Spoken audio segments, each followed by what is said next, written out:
জয় শ্রী রাধেকৃষ্ণ বন্ধুরা, এই দিব্যযাত্রায় আপনাদের স্বাগতম। হে কৃষ্ণ, যারা আজ এই বাণী শুনছেন তাদের জীবনে আপনার কৃপা অব্যাহত থাকুক এবং প্রতিটি চ্যালেঞ্জ দূর হোক। তো বন্ধুরা, দেরি না করে চলুন শুরু করি শ্রীকৃষ্ণের অমৃত উপদেশের এই অসাধারণ যাত্রা। খুশি থাকতে চাইলে জীবনের সিদ্ধান্তগুলো নিজের পরিস্থিতি দেখে নিতে হবে। যারা পৃথিবীকে দেখে সিদ্ধান্ত নেয় তারা শুধু কষ্টে থাকে। যে যাই বলুক, শুধু নিজের মনকে শান্ত রাখো, কারণ সূর্যের রশ্মি যত তীব্রই হোক না কেন সমুদ্রকে শুকাতে পারে না। একজন কেঁদে বলল, হে আমার ঈশ্বর, আমি অনেক কষ্টে বাসা তৈরি করেছি, আপনি ঝড় পাঠালেন আর আমার বাসা ধ্বংস হয়ে গেল। উপর থেকে একটা কণ্ঠ আসলো, তোমার বাসায় সাপ এসেছে তোমাকে খাওয়ার জন্য।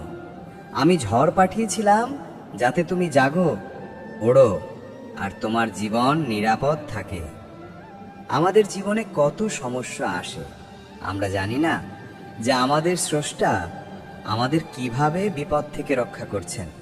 যদি মনে হয় যে ঈশ্বর তোমাকে কষ্টের সামনে নিয়ে এসেছেন, তবে বিশ্বাস রাখো, তিনি কষ্টের পারাপারে তোমাকে পৌঁছে দেবেন। মনের যন্ত্রণার কোনো শেষ নেই, তাই অন্যকে দোষারোপ করে কোনো লাভ নেই। এর চেয়ে সহজ উপায় হলো মনকে ঈশ্বরের কাছে অর্পণ করা। ঈশ্বরের সঙ্গে যুক্ত হতেই জীবনে খুশি, শান্তি, নিয়ন্ত্রণ, ধৈর্য, ভালোবাসা, নতুন শক্তি, সঠিক পথ এবং সন্তুষ্টি আসে। এবং আমাদের মন কিভাবে ব্যথা থেকে মুক্ত হয় আমরা জানতেই পারি না। যদি প্রভু তোমাকে অপেক্ষা করাচ্ছেন, তবে প্রস্তুত থেকো, তিনি তোমাকে চাওয়ার চেয়ে অনেক বেশি দেবেন। যেমনভাবে মানুষ মৃত মানুষকে কাঁধে নেওয়াকে পুণ্য মনে করে, যদি তেমনি জীবিত মানুষকে সহায়তা করাকেও পুণ্য মনে করত, তবে জীবন অনেক সহজ হয়ে যেত। এত ভেবো না জীবনের ব্যাপারে। যিনি জীবন দিয়েছেন তিনিও কিছু ভেবেছেন। তোমার অতীতকাল যতই কষ্টের ভরা হোক না কেন, আগামীকাল তোমার হাতে রয়েছে। মন অন্ধ, তার নিজস্ব কোনো জ্ঞান নেই। সব সময় তোমার বুদ্ধি দিয়ে কাজ করো, মন দিয়ে নয়। কারণ অন্ধ মন সব সময় তোমাকে গুরুত্বপূর্ণ কাজ থেকে বিরত রাখে। যখন তুমি বুদ্ধি দিয়ে প্রয়োজনীয় কাজ শুরু করবে, ধীরে ধীরে তোমার মন তোমার বন্ধু হয়ে যাবে। কিন্তু এখন তোমার মন তোমার শত্রু, যা দিন দিন তোমাকে ধ্বংস করছে। মনে ভেবে কাজ করুন, কাজগুলো মুখ দিয়ে প্রকাশ করবেন না। যেমনভাবে কোনো গোপন মন্ত্রের রক্ষা করা হয়, তেমনভাবে নিজের বড় লক্ষ্যগুলো মনেই রাখুন এবং তার রক্ষা করুন। গোপনভাবে পুরো কাজটি সম্পন্ন করুন এবং কাজ শেষ হলে তখনই বলুন। কারণ অধিকাংশ মানুষ নিজের কষ্টে ততটা দুঃখী নয় যতটা অন্যের সাফল্য দেখে দুঃখী হয়।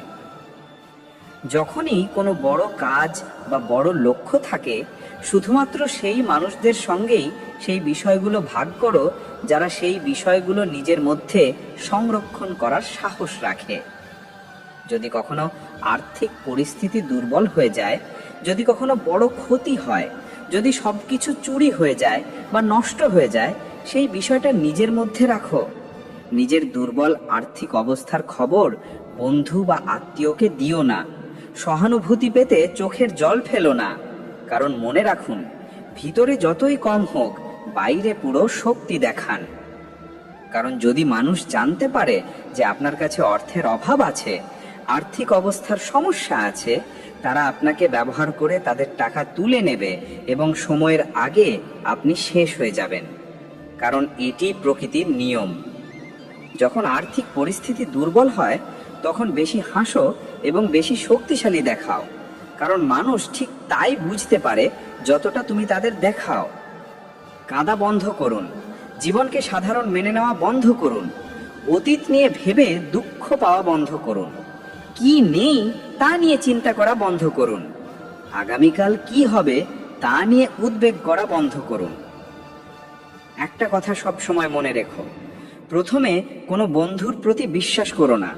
যদি তোমার চারপাশে এমন কেউ থাকে যার জীবনধারা ক্রমাগত নেতিবাচক কাজে লিপ্ত।